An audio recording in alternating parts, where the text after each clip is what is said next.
Madam sir, ये थाने में कुछ फ्री में बट रहा है क्या? हम भी लाइन में लग जाएं? अरे गजब का आदमी है भैया, आप बताइएगा नहीं कि क्या हुआ तो कैसे केस लिखेंगे? रोना बंद कीजिए, बोलिए तो सही। जय हिंद मैडम सर। जय हिंद। एक मिनट भैया, कहीं नहीं जा रहे हैं, यहीं पे है, आ रहे हैं, लिख लेंगे ना। जय हिंद मैडम सर। जय हिंद। पुष्पा जी, ये सब क्या हो रहा है? इतने सारे लोग एफआईआर लिखने आए। बिल्लो, बता रहे हैं ना हम। ओके। मैडम सर, ये सब लोग एफआईआर लिखवाने आए हैं। ऐसा क्या हो गया हमारे थाने में जो इतने सारे लोग एफआईआर लिखाने आए? ये लोग अपने एरिया की पुलिस स्टेशन में क्यों नहीं गए रिपोर्ट लिखवाने? गए थे मैडम सर, लेकिन वहाँ उनका मजाक बना के उन्हें भगा दिया गया, ये बोल के कि ऐसा भी कोई केस होता है क्या? देखिए ना मैडम, ये तब से रोए जा रहा है, हम इसको तब से पूछ भी रहे हैं क्या हुआ है, बताओ तो बता भी नहीं रहा है। बोलता है कि हमको और किसी थाना से उम्मीद है नहीं है, लेकिन यहाँ पर हमको पूरा उम्मीद है कि इंसाफ मिलेगा, इसीलिए यहाँ पर आया है। एक मिनट, ऐसा क्या हो गया कि कोई भी पुलिस स्टेशन इन्हें सीरियसली नहीं ले रहा? जी, तो अब बताइए आपकी क्या समस्या है? क्या हुआ आप लोगों के साथ? मैडम सर, ये संजय शर्मा है, दिल्ली में रहते हैं, बिल्डर हैं। इनके साथ बहुत बड़ा धोखा हुआ है। मैडम, मेरा नाम संजय शर्मा है। क्या है? संजय शर्मा है, आगे बोलिए। दिल्ली से हूँ। बिल्डर है, ये भी पता है, अब आगे बोलेंगे? मैडम, मेरे साथ ना ठगी हुई है। मैडम, कल एक आदमी ने मुझे रानी महल भेज दिया। क्या? रानी महल? वो शहर के पास जो प्राचीन महल है, टूरिस्ट स्पॉट है, वो गवर्नमेंट प्रॉपर्टी है सर। कोई आपको उसे कैसे बेच सकता है? फर्जी पेपर दिखा के। हाँ भैया, आपका भी पेपर देख लिया जाएगा, थोड़ा शांत रहिए ना प्लीज, धीरज रखिए। मैडम, बेचा ही नहीं, महल के 1.5 करोड़ ले गया। 1.5 करोड़? वो मोल भाव नहीं किया क्या आपने? मोल भाव करने के बाद 1.5 करोड़। मैडम, कल जब मैं महल गया तो वहाँ के सेंटर प्लेस का शाही फुहारा ही गायब था। और मैडम, चोरी की रिपोर्ट लिखाने थाने गया तो मुझे पता चला कि मुझे किसी ने ठग दिया। और अब आपके साथ क्या हुआ? Madam, I am John. कुछ दिनों पहले कनाडा से आया हूँ। वो शाही फुहारा मुझे बेच दिया 1 लाख रुपए में। नेक्स्ट डे पता चला मेरे साथ चीटिंग हुआ है, वो गवर्नमेंट प्रॉपर्टी है। ये क्या बोल रहे हैं आप लोग? रानी महल और शाही फुवारा? एक मिनट, ये सब हो कैसे सकता है? हो चुका है मैडम सर, और आप इन लोगों के किस्से सुनेंगी ना तो और भी हैरान हो जाएंगी। हाँ भैया, आपका भी किस्सा सुन लेंगे, आप थोड़ा शांत रहिए ना। किसी को सरकारी दफ्तर बेचा गया मैडम सर, किसी को होटल, किसी को जहाज, किसी को ट्रेन, किसी को नदी का पानी तक बेचा गया है। मुझे मेरा ही घर भेज दिया। ये लोग कहते हैं वो इतना शातिर है, बात करने में इतना चालाक है वो कि सुई को भी तलवार बताकर बेचने की काबिलियत रखता है। और पेपर वर्क भी इतना पुख्ता कि इन लोगों को पता ही नहीं चला कि ये लोग ठगे जा रहे हैं। हाँ मैडम, वो आदमी कुछ भी बेच सकता है और शब्दों का मायाजाल ऐसे रचता है कि खोपड़ी काम करना बंद कर देती है। आदमी वो ही करता चला जाता है जो वो चाहता है और शक की कोई गुंजाइश ही नहीं छोड़ता। हमारा टोपा हो क्या सबके सब? इतना अक्लमंद समझदार इंसान हो और ठग के चक्कर में आ गए हो? नहीं मतलब खुद का अकल, खुद का कोई सही गलत कुछ हिसाब है कि नहीं है? कोई भी चूरन बनाएगा और चूरन बन जाएंगे आप। ट्रेनिंग में हमने इस तरह के केसेस के बारे में पढ़ाई की थी। ये नॉर्मल फ्रॉड से बहुत अलग तरीके का फ्रॉड होता है। ये ठग एक अलग ही दुनिया बनाकर ऐसे मासूम लोगों को ठग लेते हैं और उन्हें पता ही नहीं चलता कि उन्हें ठग लिया गया है। बहुत ही सोचा समझा और परफेक्ट सेटअप बनाया जाता है और काम करते ही आदमी हवा की तरह फुर हो जाता है। संतोष शर्मा, स्केच बनाइए। मैं? जिस आदमी ने इन्हें ठगा है उस आदमी का स्केच बनवाइए, स्केच आर्टिस्ट को बुला के। ओके। आप लोग प्लीज जाइए, इनकी मदद करिए। हाँ, चलो। भैया उधर कहाँ, चलिए ना, हम है ना, हम लिखते हैं आपका कंप्लेन। आइए, चलिए इधर से निकलिए, चलिए भैया, आप लोग चलिए आराम से आइए। तजुर्बा कहता है हमारा कि अंधेरे में कभी भी कोयला नहीं ढूंढा जाता, और यही है इस फ्रॉड की सबसे अहम कार्यशैली। इस तरह के फ्रॉड कभी भी दुनिया के सामने अपना असली चेहरा नहीं आने देते। हो ना हो, इस एक आदमी ने इन दोनों को अलग अलग रूप में ठगा है, अलग अलग गेटअप में। देखिएगा, अभी हमारे पास 2 अलग अलग स्केच आएंगे, लेकिन एक ही आदमी के।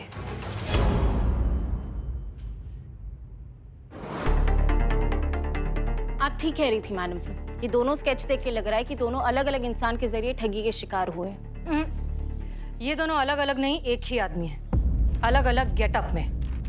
मिस्टर जॉन, मिस्टर संजय, आपको उस आदमी के बारे में कोई अलग सी चीज याद है?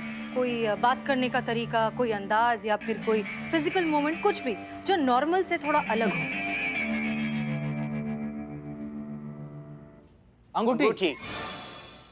अंगूठी मतलब क्या? हम समझे नहीं अच्छे से। अंगूठी क्या? उनके सीधे हाथ की उंगली में अंगूठी थी। क्या थी? अंगूठी। यस, उस रिंग पर लाइन बना हुआ था। उस वक्त हमें उलझाते वक्त उसने उस रिंग को घुमाया था, ऐसे ऐसे। अब अंगूठी को ऐसे ही घुमाएगा ना, ऐसे थोड़ी घुमाएगा। ताज़ी खबरों का इकलौता अड्डा, आपका अपना सनी चड्डा। सनी अभी नहीं, प्लीज, हम लोग काम कर रहे हैं। मैडम मैं भी तो काम ही कर रहा हूँ। अब शहर में इतनी ठगी हो रही है तो एक स्टोरी तैयार कर रहा था। अब अगर आपका रोशन ख्याल मिल जाता तो इस गरीब का भला हो जाता। तो कहिए मैडम, क्या कहेंगे आप इन केसेस के बारे में? कहना क्या है? चूहा है, मक्खन के टुकड़े खा के बिल में घुस गया, उसको बिल से निकालना है और उसको सबक सिखाना है।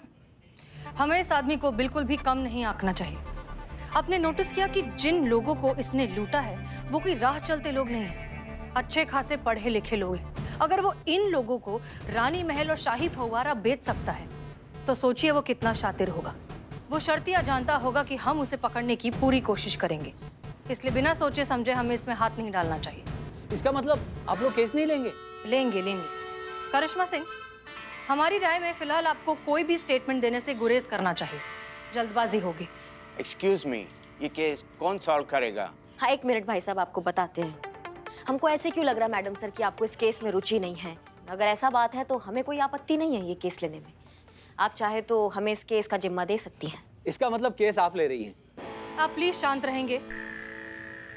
करिश्मा सिंह, शिकारी के पीछे हटने का मतलब शिकार छोड़ देना नहीं होता। कई बार शिकारी 2 कदम पीछे हटता है ताकि उसकी पकड़ मजबूत हो सके। निश्चिंत रहिए, इस केस में हमारी दिलचस्पी भी उतनी ही है जितनी आपकी। तो केस आप ले रही हैं? Sir 2 minute please. Madam sir, DSP साहब बार बार फोन कर रहे हैं। आपको और करिश्मा मैडम को फंक्शन में जाना था। इसका मतलब आप लोग केस नहीं लेंगे? हम बता रहे हैं ना, बता रहे हैं आपको केस कौन ले रहा है। रुकिए जरा, अब बैठिए बैठिए बैठिए। चले चलिए मैडम सर।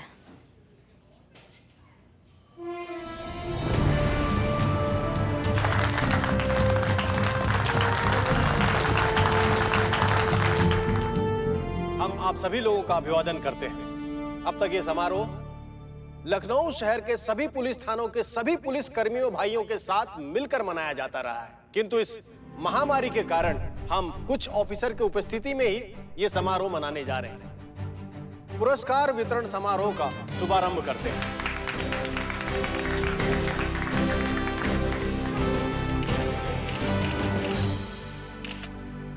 इस पुरस्कार वितरण समारोह का प्रेस्टिजियस अवार्ड बेस्ट थाना इन द सिटी, और वो थाना है महिला पुलिस थाना जनपद लखनऊ, और वो ऑफिसर है इस थाने की इंचार्ज एसएचओ हसीना मलिक।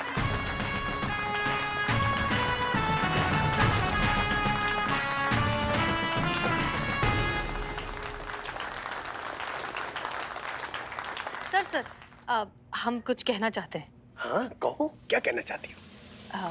माइक पे। अच्छा कहो कहो। जय हिंद। तजुर्बा कहता है हमारा कि कामयाबी कभी भी किसी एक की नहीं होती, उसके पीछे बहुत से लोगों का साथ होता है, सहयोग होता है। और हमारे थाने की कामयाबी के पीछे है हमारा स्टाफ, हमारी टीम। ये अवार्ड दरअसल इन्हीं लोगों के लिए है जिन्होंने हर हालत में, हर कीमत पर अपना धैर्य नहीं छोड़ा, मुश्किल से मुश्किल घड़ी को बहुत अच्छे से हैंडल किया और हमें यहाँ तक लेकर आए। और अब मैं बुलाना चाहूंगी हमारी टीम की बैकबोन को, हमारी टीम की सबसे कर्मठ और समर्पित ऑफिसर को, एसएचओ करिश्मा सिंह।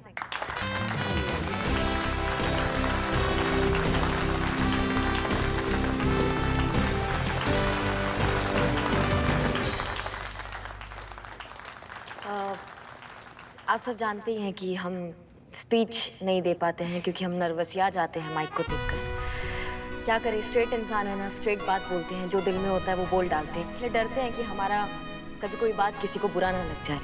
पर आज इस मौके पे ये ज़रूर कहेंगे कि ये जो मान सम्मान और इज्जत आप लोगों ने हमें दिया है, कोशिश करेंगे कि प्राण देकर भी उसका मान हम रखें और कभी भी इस थाने के स्वाभिमान पर आँच ना आने दें।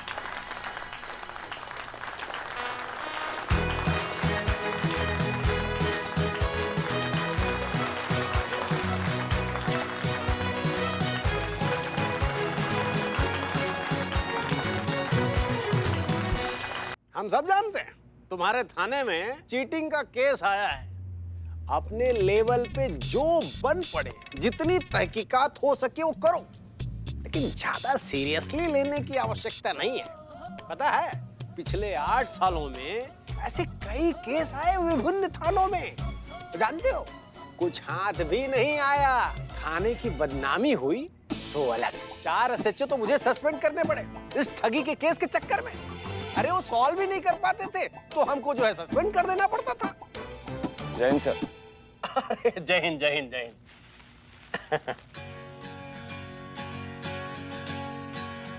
करिश्मा सिंह, हसीना मलिक, ये आनंद है। जानती हो 2010 का सबसे होशियार कैंडिडेट। उस साल के सभी एग्जाम में आनंद ने ऑलमोस्ट टॉप किया था। अरे वाह, तो फिर कहाँ है आपकी पोस्टिंग अभी? आपने ठीक से सुना नहीं मिस मलिक। सर ने कहा है कि ऑलमोस्ट सभी एग्जाम में मैंने टॉप किया था। फिजिकल में आई साइट 0.1 वीक होने की वजह से मेरा सिलेक्शन नहीं हो पाया। सॉरी, हमें पता नहीं। नहीं, इसमें सॉरी की क्या बात है। भाग्य में नहीं था फोर्स में शामिल होना, किसी का क्या दोष इसमें, है ना सर? चलता हूँ सर, मिलता हूँ। ठीक है, खुश रहो। अच्छा लड़का है। तो हम क्या कह रहे थे? सर आप वो ठगी के केस के बारे में बात कर रहे थे। हाँ, बोलना नहीं किसी को। वो ठग हमको भी एक बार उल्लू बना चुका है। पीतल का एक पुराना बर्तन बेच गया हमको। सर आप पुलिस वाले होकर? अरे भाई, पुलिस वाले हैं तो क्या हुआ, आखिर इंसान ही तो है ना। फिर सर फिर क्या किया आपने? अरे भाई, उसका क्या करना था, और उसका कुछ करके अपना मजाक थोड़ी ना बनवाना था। हाँ सर, लेकिन अगर क्राइम होगा तो रिपोर्ट तो होगी, रिपोर्ट होगी तो कार्यवाही होगी, और अगर कार्यवाही होगी तो अपराधी को पकड़ना तो पड़ेगा ना सर। और सर अभी अभी आपने हमें बेस्ट थाना का अवार्ड दिया है, तो इस सम्मान का लाज तो रखना पड़ेगा और पकड़ना पड़ेगा उस ठग को जिसने आपको भी नहीं छोड़ा। तजुर्बा कहता है हमारा कि मुजरिम कितना ही शातिर क्यों ना हो, पुलिस से एक कदम पीछे ही रहता है। हम जानते हैं कि फिलहाल फर्जी कागजात के अलावा हमारे पास कोई पुख्ता सबूत नहीं है, लेकिन इसका मतलब ये नहीं कि सर कि हम उसे हाथ से जाने दें। कुछ ना कुछ हमारे हाथ आएगा ही जो हमें उस तक पहुंचाएगा जरूर। कब तक छिपेगा सर वो? कभी ना कभी तो उसे सामने आना ही है।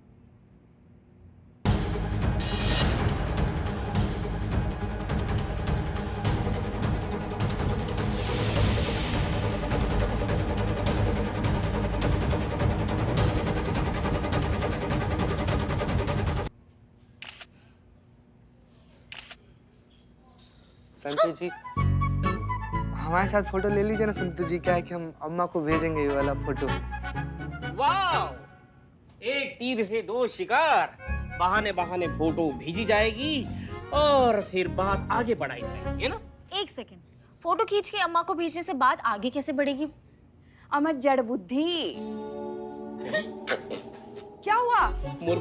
पुष्पा जी, बाल। हाँ, पता है ना तुम लोगों को करिश्मा मैडम कैसी बाइक चलाती है। तो हम कह रहे थे कि इसकी अम्मा तुम्हारी फोटो देखेगी, तुम्हें पसंद करेगी, तभी तो बात आगे बढ़ेगी ना। कौन सी बात, यही तो पूछ रही हूँ। काश हमारा लल्ला इतना समझदार होता और शादी से पहले हमने तस्वीर देख ली होती। बहुत बढ़िया पुष्पा जी। जय हिंद मैडम। जय। हम यही सोच रहे थे कि बाइक पे जो हमारा मैटर चल रहा था उसका कंटिन्यूटी यहाँ मेंटेन कैसे नहीं हुआ। क्या बोल रही थी आप? फोटो देख लिया होता, नहीं देख भी लेती तो क्या हो जाता। संतु जी, इन लोगों का तो चलता रहता है ना, हम लोग सेल्फी लेते हैं। आइए लीजिए।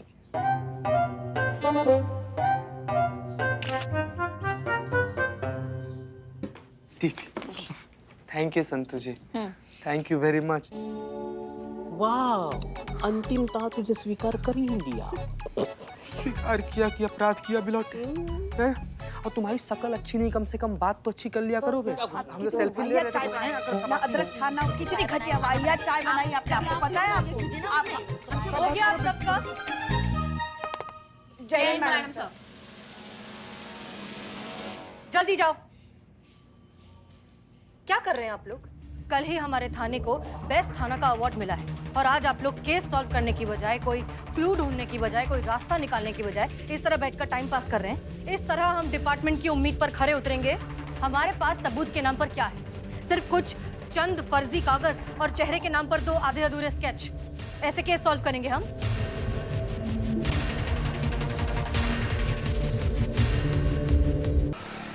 बर्बाद हो गया मैडम, बर्बाद हो गया मैडम, हमारी मदद करिए मैडम। सब कुछ ले गया वो चोर, सब कुछ ले गया हमसे छीन के। मैडम हमारी मदद करो मैडम। अच्छा, आप शांत हो जाइए प्लीज।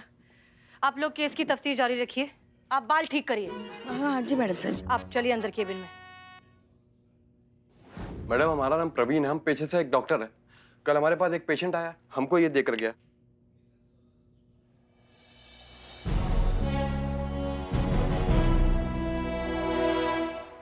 और मैडम हमको कहने लगा कि ये नागमणि है, इसको आधी रात में पूरे चांद की रोशनी में रखोगे तो इससे नागिन बाहर निकलेगी और तुम्हारी कोई भी इच्छा पूरी करेगी। हम पूरी रात इसको हाथ में लेकर बैठे रहे और सोचे कि अभी नागिन निकलेगी, हमारी इच्छा पूरी करेगी, अभी नागिन निकलेगी, हमारी इच्छा पूरी। पूरी रात निकल गई मैडम, ना नागिन निकली ना हमारी इच्छा पूरी हुई। हम टोपा होगा? नहीं मैडम, हम तो डॉक्टर हैं। हाँ, डॉक्टर हो तो पढ़े लिखे हो, और पढ़े लिखे हो तो इतना नहीं पता है कि ऐसा कुछ नहीं होता है। चलो 1 मिनट के लिए मान भी लिया कि ऐसा कुछ टोपागिरी होता भी है, तो जब नागमणि से नागिन निकल के बाहर आएगी तो तुम उसको अपना इच्छा बताओगे या फिर अंतिम इच्छा बताओगे? क्योंकि वो बाहर आती तो तुमको डस लेंगे।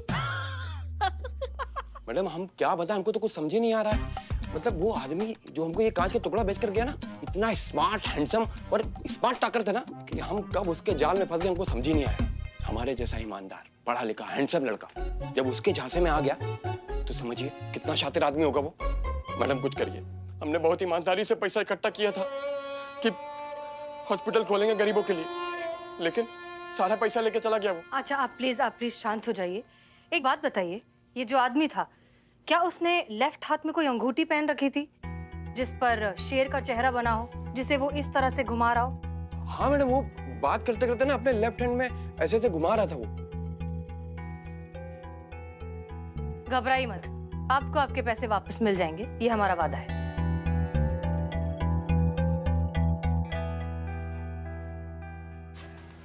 वैसे तो छोटे बड़े मिलाकर बहुत से मामले इस ठग के खिलाफ हमारे सामने आए, लेकिन फिलहाल एनालाइज करने के लिए हम 3 अहम किस्से डिस्कस करेंगे। संजय शर्मा, जॉन और डॉक्टर प्रवीण कुमार। संजय शर्मा को गवर्नमेंट की जमीन बेची गई, जॉन को हिस्टोरिकल चीजें बेची गई, लेकिन डॉक्टर प्रवीण को नागमणि जैसी मनगढ़ंत कहानियां बनाकर फंसाया गया। ये आदमी अलग है, होशियार है। ये ना ही सिर्फ नकली डॉक्यूमेंट्स बनाने में एक्सपर्ट है, बल्कि शब्द जाल का भी जादूगर है। माफ कीजिएगा मैडम सर, पर जब हमारे पास ऑफिशियल कंप्लेन है तो फिर हम पकड़ काहे नहीं रहे हैं, हम जन्म कुंडली काहे निकाल रहे हैं? कोई आइडिया है आपके पास? जी बिल्कुल है मैडम सर। आइडिया ये है कि पहले हमारे पास सिर्फ नकली कागज थे, कोई फिजिकल ऑब्जेक्ट नहीं था, लेकिन अब हमारी आंखों के सामने फिजिकल ऑब्जेक्ट है। किसी ने तो इस कांच के टुकड़े को तराश कर असली दिखने वाले नकली नागमणि का रूप दिया होगा।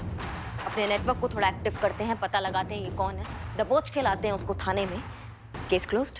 और आपको क्या लगता है कि इन सारे आइडियाज के बारे में हमने नहीं सोचा होगा? हमें तो भूल ही जाइए, उस मास्टरमाइंड क्रिमिनल ने नहीं सोचा होगा कि हम ऐसा सोच रहे हैं।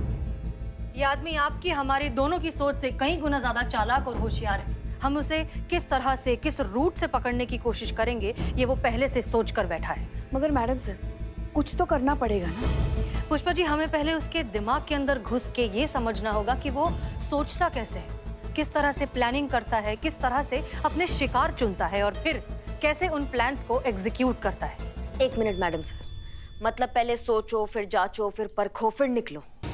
इतना पेशेंस आप में ही हो सकता है मैडम सर, किसी अपराधी में नहीं। वो इतने में आधे शहर को लूटकर फ्लाइट पकड़कर कहीं और पहुंच जाएगा। अगर अपने शिकार को दबोचना है ना, तो उसका सही समय होगा अभी इसी वक्त। इसलिए हम तो जा रहे हैं उसको दबोचने, थाने लाएंगे घसीट कर। तब तक आप अपना स्ट्रैटेजी बनाइए। अरे आप यहाँ? जी मैं यहाँ, बस यहाँ पास में दिवाली की मिठाई देने गया था, तो सोचा शहर के नंबर 1 थाने के सभी स्टाफ का मुंह मीठा कराता चलो, दिवाली की बधाई देता चलो। बहुत बहुत शुभकामनाएं आप सभी को। उम्मीद करता हूँ मैं गलत वक्त पर नहीं आया हूँ। नहीं, अच्छा लगा आप आए। हाँ, बहुत सही समय पे आए हैं आप, लेकिन फिलहाल किसी और का बुरा वक्त स्टार्ट हो गया है।